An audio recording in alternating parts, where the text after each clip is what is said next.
Hey everybody, hope everybody is doing well. So I want to clarify about something, about a taboo that needs to be addressed.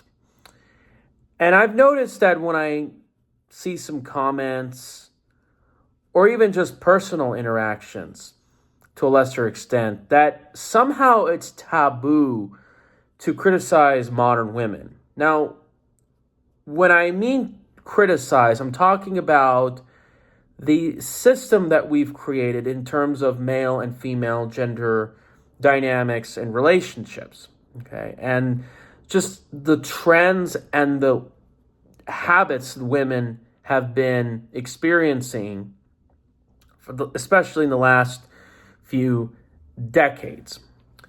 And part of what this mindset that a lot of these modern women, and it's not necessarily most, although most have issues or majority, it's really a certain minority of women that have this very unpleasant view of men.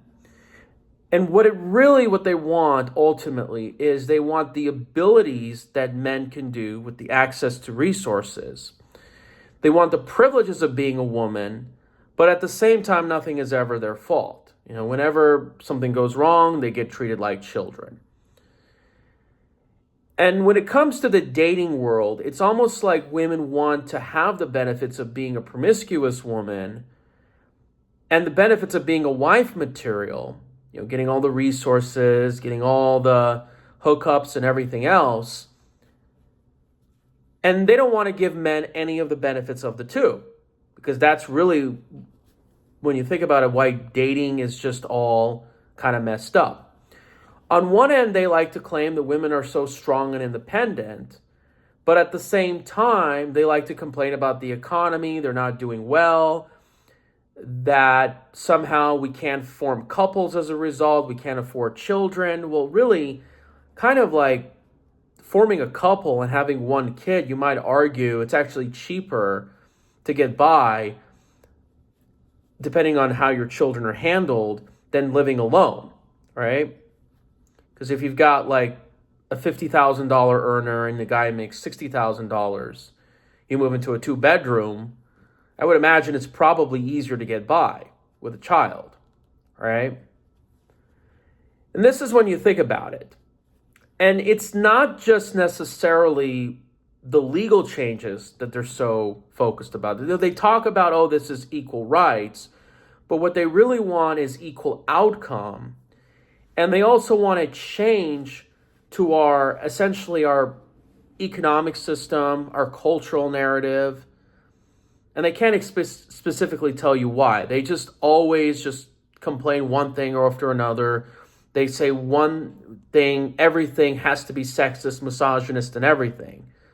You see, the problem with this ideology is that it doesn't look at reality. It doesn't look at nature. So one of the things is that, let's say if you have 10 women and 10 men, and they're in an island.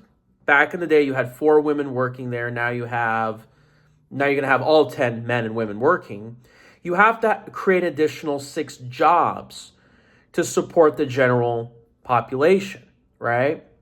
The problem is if you don't have enough jobs, well, then the fact of the matter is that it becomes like musical chairs, and either there has to be fewer jobs for men, or women are not able to get those 6 additional jobs. And then essentially higher taxes would have to come, most likely for men, that they have to basically pay and subsidize the welfare programs for women, okay? And basically all this is it's all excuses. It's all complaining. It's all blaming, okay? It's almost like anything you do, they always complain. Okay, they complain about why you approach them. Okay, and I'm not saying this is a majority of women, but a good chunk of them do. And then, of course, when you go overseas and date women, then they complain and they say nasty things about you. And it's funny how they claim like, oh, we have more rights, that's why we don't need a man and we're strong and independent. But yet marriage rates, couple formations, birth rates, when you look at the dating scene was way better in the 90s, but what rights do women had less in the 90s compared to now? They can't answer that. They just distort, they just spin your claims, they make all this baloney or whatever it is simply because they have no other excuses. They're using this strong and independent to basically cover it up. In other words, a lot of these women, they have a very, essentially, a low appreciation for men. You know, all the protecting, serving, maintaining critical infrastructure, all the taxes we pay about 80% of the taxes when you think about it. So anything we do, they always complain. We go left, right, forward, up, down. They always complain. It's always a slippery slope. We want this, then we want that. You can look at the Me Too movement and how it's all backfiring. And then like several years ago, the state of California proposed a law that said about half of corporate boards, directors or whatever, have to be women. And it was struck down. Because ultimately, essentially, it's all equal outcome. Okay? Now, the reason why I think couple formations has shrunk, for one reason, is where we meet. And that's changed radically in the 30 years. And if you look at, how you approach typically women 30 years ago, you'll notice a difference if you flirt with her. Meeting in the outside world, in workplaces and school, is not as pleasant as it used to be. You have to ask yourself, are modern women, and there are issues with men, don't get me wrong, I can go all day. Are they easygoing? Are they ghosting you? Are they flaking you on dates? Are they meeting in the right places and everything? Because apps and nightlife venues are not working. What kinds of men are they dating? Are they going after deadbeats, toxic men? Are they just limiting their pool to only their mutual friends? All of that makes a difference. Think about it. You don't have a lot of these issues overseas, which leads me to my point, because people want to blame, electronics for a lot of our problems. This is where all of this comes to. It really works like a cartel, where everybody just has to go with the flow. If they question the narrative, the mob somehow shuts them down with political correctness, with make them feel like what they said is so taboo. They alienate them, they insult them, they just try to bring them down one way or another.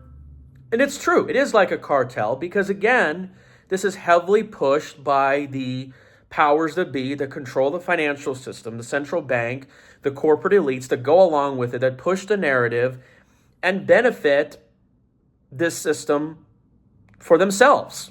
It's not really grassroots. The fact of the matter is that this agenda is totally one-sided. A lot of this is cherry-picked.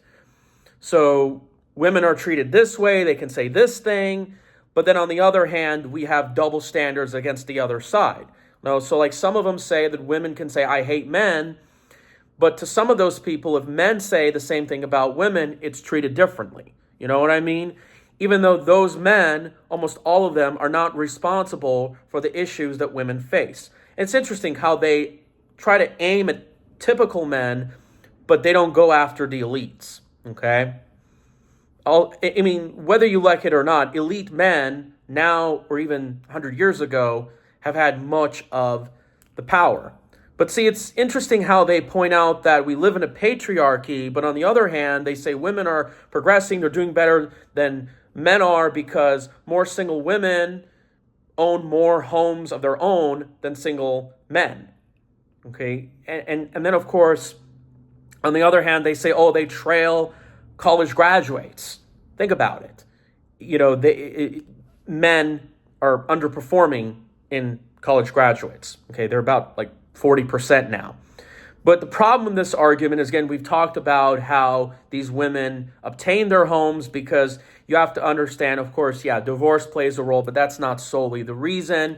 Some of it is because maybe their family helps them out. Some of it is because if you look at compared to 30 years ago, nowadays to get a home loan, you need a lower down payment. You need requirements for credit score, interest rates. All of that has changed a lot.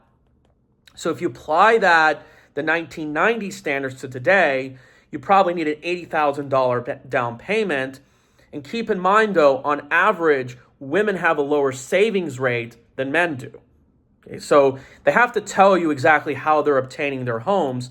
And then when they say, oh, they're beating in college graduates, they completely ignore that people can make a good living by learning a skill, trade. They can pretty much start their own whatever firms. They can do investment accounts. Think about it. Because they keep bringing up this gender earnings gap. So I guess by their logic, San Jose, out of all the major cities in America, is the most sexist, misogynist city in the country because they have the largest gender earnings gap, percentage-wise, of what women make versus men. And we all know why. Silicon Valley, it's a long story. So we really have two ways on how to fight this thing. We have an unpleasant climate between men versus women. We can just wait for this thing to blow up, which is going to take probably decades. Nature will just happen to heal itself. I mean, these men and women differences, they're biological reality. And that's the thing. We just cannot even agree with that, with the side of the opposition. Or we as men, we can just fight back. And remember, the fight is not between men versus women. It's between most men and very few men that have a lot of the power and are pulling the strings. Because without those very few elite men, they wouldn't have been able to have the power and pull the strings to influence a lot of these modern women. So what can we do? We can have a massive trucker strike, convoy, caravan, storming the major cities, storming the media, conglomerates, NGOs, corporations, academia centers, whatever, to affect change. It can break down the economy. And what are they going to do to us? Seriously, a citation? Or people can just run for office and say, you know what? The United States should just break up and have those men, particularly, who have different views, who don't see things the same way, to separate. We can have separate jurisdictions, like the way the Amerindians have their own reservations. Or we can just have separate workplaces, gyms, schools. I mean, look at the DoorDash incident. The woman in upstate New York just went inside his home without the man's request and just falsely accused him. I mean, these people, at least some of them, they really hate us. They want to bring us down. They want to make our lives miserable. And we just can't have that. So it should not be taboo for me to criticize these trends. But that's what they want to do, is so they demonize us, they discourage us, so we don't get the truth out. But more importantly, we don't fight and figure out the real solutions. And the real solutions is not necessarily what we had exactly 70 years ago. It's kind of like a film. The resolution doesn't end up becoming exactly how the film starts. We all know that. So anyway, I want to know what you guys think. Thank you guys so much. Please spread this video.